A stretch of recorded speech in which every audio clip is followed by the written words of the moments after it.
Dando sequência à apresentação de Jesus, essa personagem descrita no livro de Mateus, especialmente, distinto dos demais evangelhos, né, com suas características muito próprias, uma narrativa construída para atingir ou conversar com determinada comunidade, que não é a mesma da de Lucas, da de Marcos e do livro de João, aí completamente diferente. A gente queria dar sequência e apresentar a personagem João Batista, que no texto de Mateus é muito importante, desempenha o papel de mentor ou de pré-Jesus, vamos dizer assim, e aquele cara que dá o conteúdo fundamental da mensagem que vai ser replicada mais adiante por essa que é a personagem principal, Jesus. Mas a gente não pode perder de vista os conteúdos que a gente já viu nos vídeos anteriores, né, das tensões culturais, do processo histórico de escrita do livro, claro, e de que ele cumpre uma determinada função muito própria e específica. Esse aqui vai ser o penúltimo vídeo, o último da personagem de Jesus apresentado em Mateus, provavelmente publica dia 24 ou dia 25, e espero que seja útil, que sirva de alguma coisa, que a gente possa discutir um pouquinho mais sobre essa personagem de maneira crítica, não muito convencional. Valeu!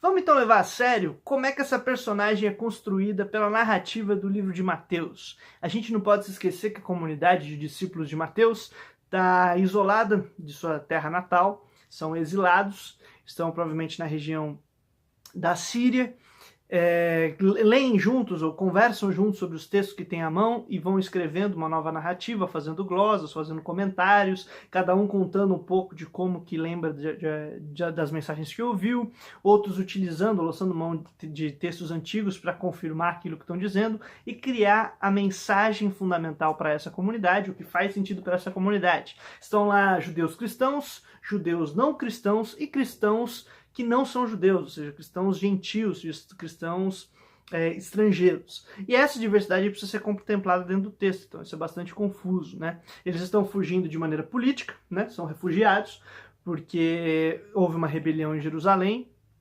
as tropas romanas chegam para acabar com a rebelião e eles acabam tendo que fugir para não morrer. Então tá nesse clima de tensão, nessa situação complexa de um povo que é escravizado, né? Que são esses judeus isolados, escravizados, considerados rebeldes, e agora nessa confusão de diversidade, tentando escrever uma narrativa comum para manter manter de pé essa fé, essa experiência histórica, cultural, religiosa que eles tiveram e que não queriam perder. E tudo isso, mais ou menos uns 50 anos depois de Jesus já ter morrido, né? Então, estamos nessa tensão, já uma distância da história e estamos escrevendo.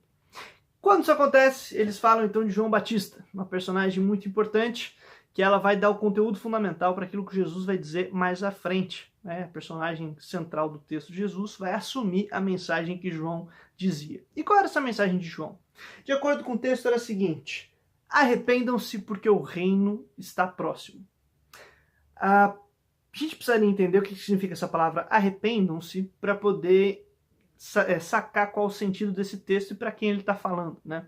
No texto diz para a gente o seguinte, que João é caracterizado como alguém que usa roupas pobres, né, que roupas não muito convencionais, o que não custa muito, que eram roupas de camelo, então arranjou um pelo de camelo lá, fez uma roupa para ele, comia o que via, ele, por opção, ou porque era pobre mesmo, se tornou um asceta, que vivia no deserto e ficava falando para quem gostasse de ouvir sua mensagem. Então comia mel, diz no texto, né, mel silvestre, que na imaginário da comunidade deveria ser o que ele conseguia nas plantas da região, né, a planta bastante seca, tem um tipo de seiva em que ele se alimentava disso, e gafanhotos, que seria sua fonte de proteína. Então, é uma imagem muito, muito caricata, né, de um asceta pobre, bruto, sol, calor e tudo mais. E quem que vem ouvir esse cara? E por que querem ouvir ele? Ainda chama arrependam-se porque o reino está próximo. Quando você ouvir arrependam-se, você fala, nossa, mas eu nem fiz nada de errado, o que está acontecendo? Parece que é uma mensagem bastante bruta.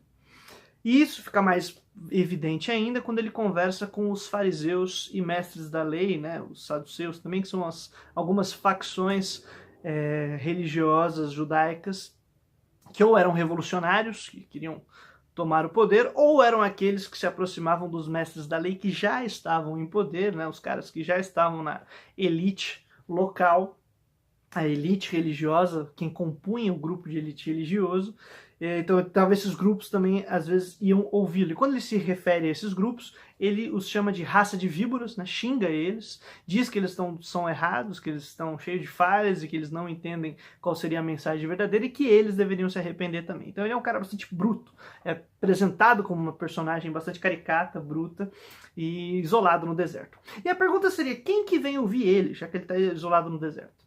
O texto diz que pessoas de tudo quanto é região vinham ouvi-lo, muito provavelmente aquelas regiões que eram as mais periféricas, né? Não gente de Jerusalém propriamente dita, a capital, o lugar onde era poderoso e rico, mas da Galileia, que era onde estava Jesus, a região mais pobre, de toda a Judéia, que ele fala em geral, toda a região, em que pessoas vinham ouvi-los. Provavelmente eram camponeses ou das periferias das cidades, gente que não tinha acesso a grandes recursos, que está num perrengue danado, e vai ouvir a mensagem desse asceta, desse líder que está lá falando algo importante.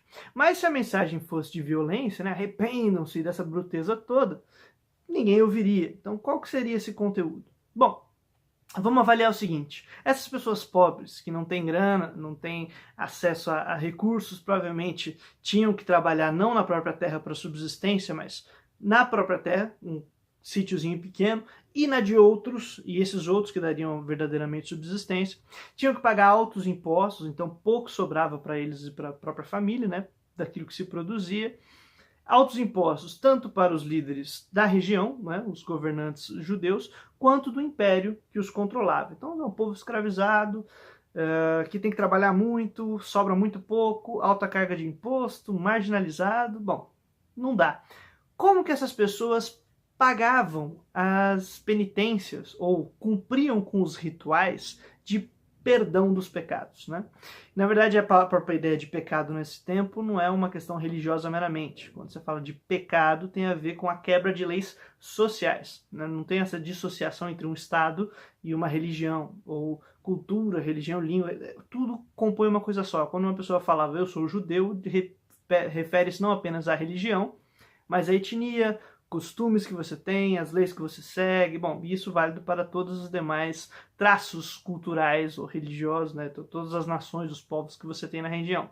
Quando fala da própria etnia, já tem uma composição muito mais complexa do que só um ato religioso. Então, quando se quebrava uma lei, que não era só religiosa, era uma lei em geral, uma das possibilidades de você conseguir perdão era cumprindo certas penitências, cumprindo com sacrifícios. E esses sacrifícios envolviam matar animais, fazer aquele evento de abrir um pombo no meio, levar para o sacerdote matar um monte de boi, botar as vísceras para fora, queimar, fazer um churrasco, essa coisa toda.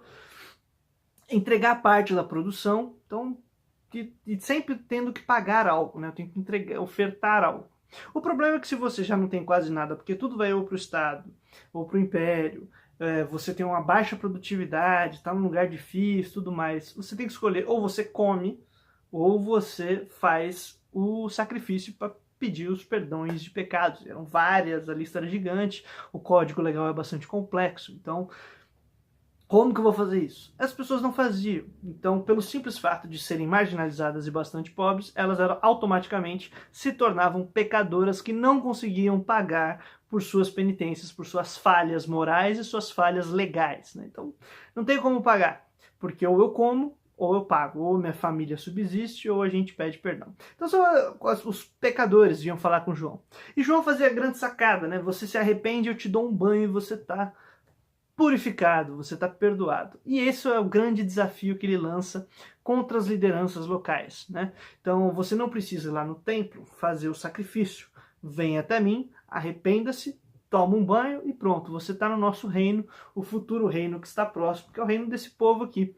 Povo que está marginalizado, massacrado, sob o Império Romano, vai surgir um rei que vai derrubar todo mundo e a gente vai conseguir se salvar. Então isso é uma mensagem muito atrativa, ela é muito potente, né? Você não precisa gastar o pouco que você tem. Vem para cá, te dou um banho, te dou um mergulho na água, você sai inteiro e fica em paz. Seus pecados, suas falhas, seus atos estão perdoados, você está reintegrado socialmente, reintegrado nesse reino. Então é uma libertação social, política, econômica e religiosa. É algo muito forte, muito potente. Bom, Jesus, essa personagem, vai até João Batista para fazer a mesma coisa, vai pedir perdão dos pecados, vai pedir para tomar um banho lá. Então o João vai batizar, e o João fala, não vou te batizar, né? A narrativa de Mateus, a comunidade constrói essa cena de Jesus chegando, pedindo para ser batizado. João, não, você que tinha que me dar um banho para eu pedir perdão, né? Para eu ser reintegrado nessas relações sociais. E Jesus fala, não, faça você porque a gente precisa cumprir com a justiça. Então, é interessante isso, nós precisamos cumprir com toda a justiça. Tem interpretações das pessoas como falam que isso tem a ver com Deus, com não sei o que, uma coisa bastante complexa, espiritual, que eu não desvalorizo, mas dadas essas condições, essas realidades e essa experiência própria da comunidade de Mateus, né, que ela está rememorando o que aconteceu, para mim faz muito mais sentido quando Jesus fala, olha, tem que cumprir com toda a justiça, deve-se cumprir com toda a justiça, é porque eu também preciso passar por esse ritual para ser reintegrado nessas relações. Então é muito bacana ver daí João Batista mergulhando Jesus, ele toma esse banho maravilhoso, né? Está reintegrado socialmente, visto como um cara que está fazendo parte desse reino, que cumpriu o seu dever então, mesmo não tendo ido ao templo fazer os sacrifícios, e aí Jesus sai para falar pela primeira vez como um líder, dando sequência a isso que João Batista fazia. E a primeira mensagem de Jesus, a primeira que aparece na história de Mateus, na comunidade de Mateus, quando ele vai falar, não é ame ao próximo como a ti mesmo, não é nada disso, não é nenhuma daquelas que a gente tem na cabeça. A primeira que ele fala na comunidade de Mateus, no livro de Mateus, é arrependam-se, porque o reino está próximo. Ele repete exatamente a mesma frase de João, colocada na boca de Jesus na comunidade quando ela está escrevendo. Então isso nos mostra que a comunidade de Mateus dá um valor para João e para essa experiência histórica, social, religiosa de João muito grande. Ele é um personagem que é quase que um mentor de Jesus, um pré-Jesus aqui na narrativa, né? A mesma mensagem que está na boca de João aparece na boca de Jesus. Então, para entender muito bem essa primeira fase, um grande momento de ascensão de Jesus como uma personagem central, é preciso compreender bem essa de João. Beleza? Espero que tenha sido útil esse vídeo aqui. Quem sabe dia 24 e 25 a gente faz o último. Valeu, obrigadão.